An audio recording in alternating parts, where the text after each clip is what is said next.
Fans,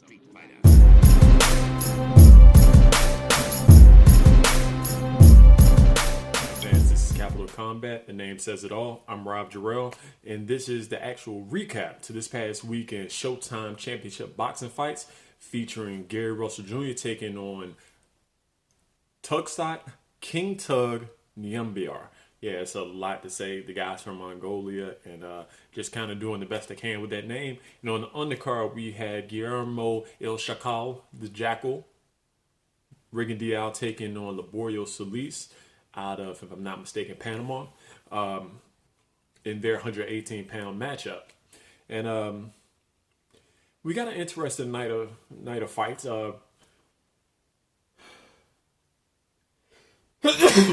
Sorry. I know that's the terrible way to start off the video, but we got an interesting night of fights. The undercard, not so much the most interesting fight, and then we got a really good main event with Russell and Nyambiar. Before I start this video, please hit that subscribe button and hit the bell icon so you can get all the latest updates and videos from myself and Hakeem as a part of Capital Combat. And moving on. So just to start off with the undercard, we had Rigondeaux taking on Laborio Solis in a 118-pound matchup for the WBA regular title. It's kind of hard to say because they normally have 3 belts per division, depending on what the hell's going on. But that's neither here nor there. And this fight started off surprisingly. Like I said, Laborio Solis was going to be very awkward, kind of frenetic, push the pace, and that's exactly what happened. He came out and committed to coming forward to try to take the fight to El Chacal. And like in the fight versus Julio Ceja, Rigondeaux stood in the pocket, high guard, did not move much, and that was not really a great strategy for a guy like Solis. Rigondeaux, he's more defensively minded. He can throw great counter shots, but if he's trying to lead, that's not what he wants to do. And Solis just came in and started firing. With this fight, I was actually surprised that he used the left hook as much as he did. Matter of fact, he caught Guillermo Rigondeaux quite a few times in the pocket when he elected to stand there. And a lot of times when he caught Rigondeaux, it's because Rigondeaux ended up dropping his hands, trying to turn and play around a little bit to avoid those punches. But because Solis can throw those awkward punches from awkward angles very close, he was able to really land hard on Rigondeaux. I think he shook him up a couple of times, and considering the fact that it's a southpaw versus an orthodox fighter,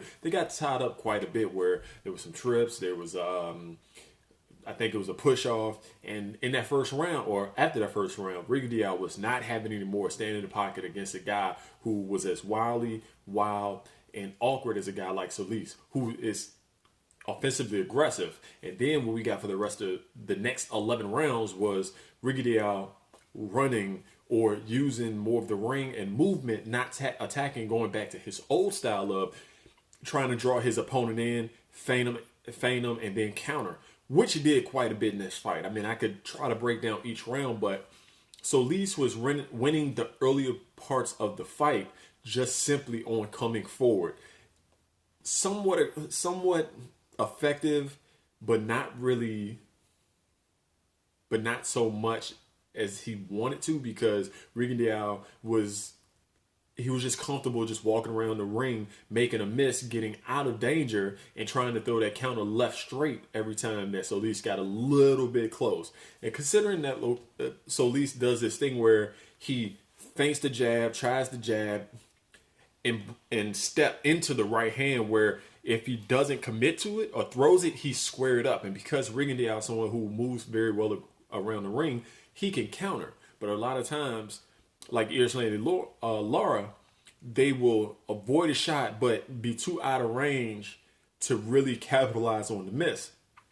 And very often is when they throw that counter shot, they throw it at such speed, but they're just out of range where it doesn't connect consistently.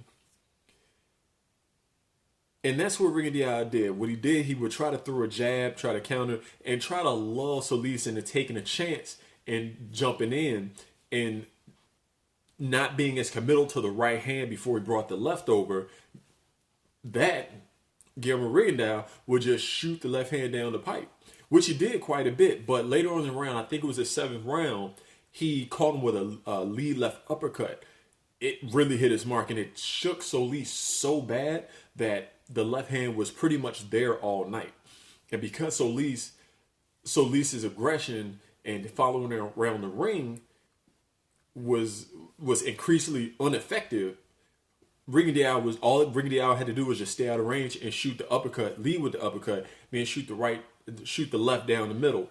Kind of not throwing the right with any consequences. I think once he turned Solis by going to his right, he could have threw a check hook a lot of times, because as soon as he would feint and Solis would try to feint with his own and try to get in and step in and get squared up, the punch was there. All he had to do was turn and shoot the right hook, but he never did it because he never wanted to get in the spot where he was on the inside with Solis. He wanted to shoot that counter or lead with the uppercut, then get out the way.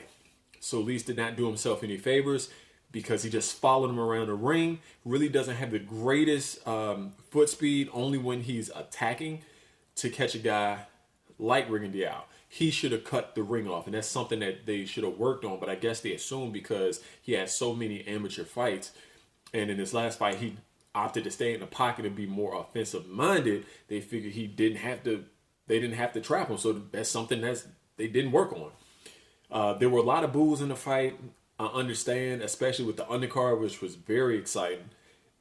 So Rigondeaux won the title. He really didn't care about the boos. He really didn't care about the crowd, as long as he could bring a title to his coach, Ronnie Shields, and which is interesting because Ronnie Shields coaches Earl Spence Jr.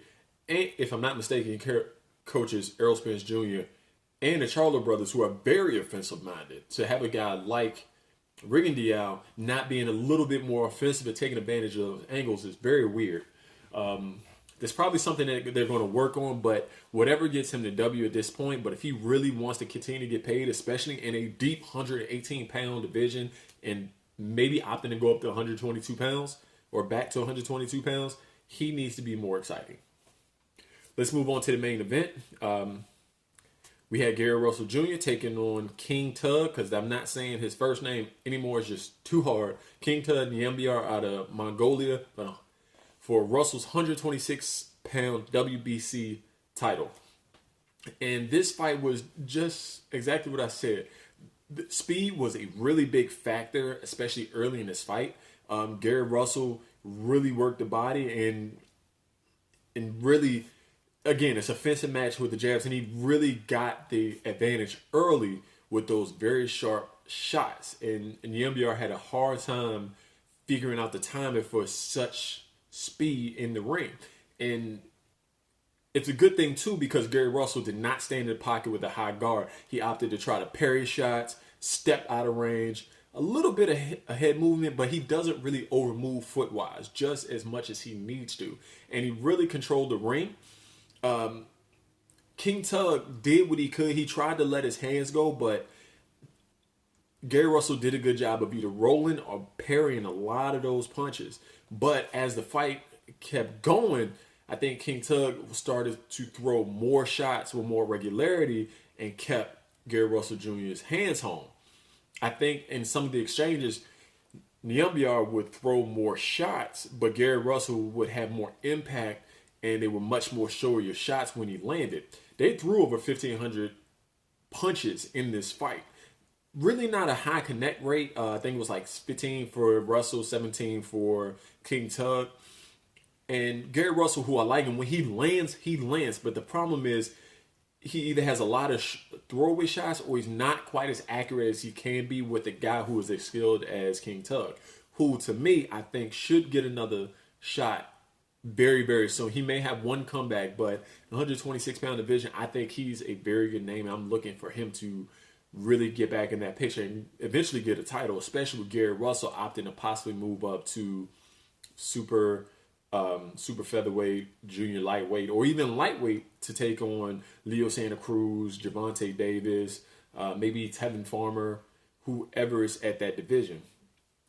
or I would like to see him versus Carl Frampton if Carl Frampton is at 126. But he just really controlled the fight. He landed those harder, showier shots.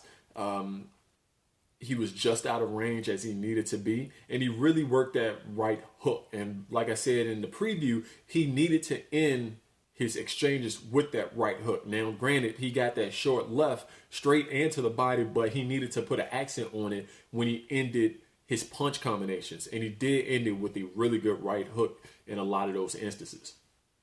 I think he got the unanimous decision. I gave him 8 rounds to 4.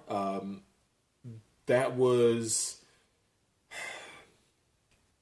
One of the judges had 8 rounds to 4, another 9-3, and another one 10-2. I honestly had to give more to the NBR for doing what he had to in that ring. And he really, when he was much more active, he was much more effective. I think he could have went to the body and pulled the trigger a lot more in this fight. That's all I got for you today. I will be bringing you the preview to the Golden Boy matchup featuring Ryan Garcia taking on Francisco Fonseca. And again, if you haven't liked this video, hit the like button. If you haven't already subscribed, hit the subscribe button. Smash that bell icon so you can get all the latest and greatest from myself and Hakeem. Share with your friends. Comment down below. Hit us up on social media at Facebook, Instagram, Twitter, Gmail, capitalcombat@gmail.com. And until next time, fight on. This is round 1 and you've already lost. They don't seem to see that everything we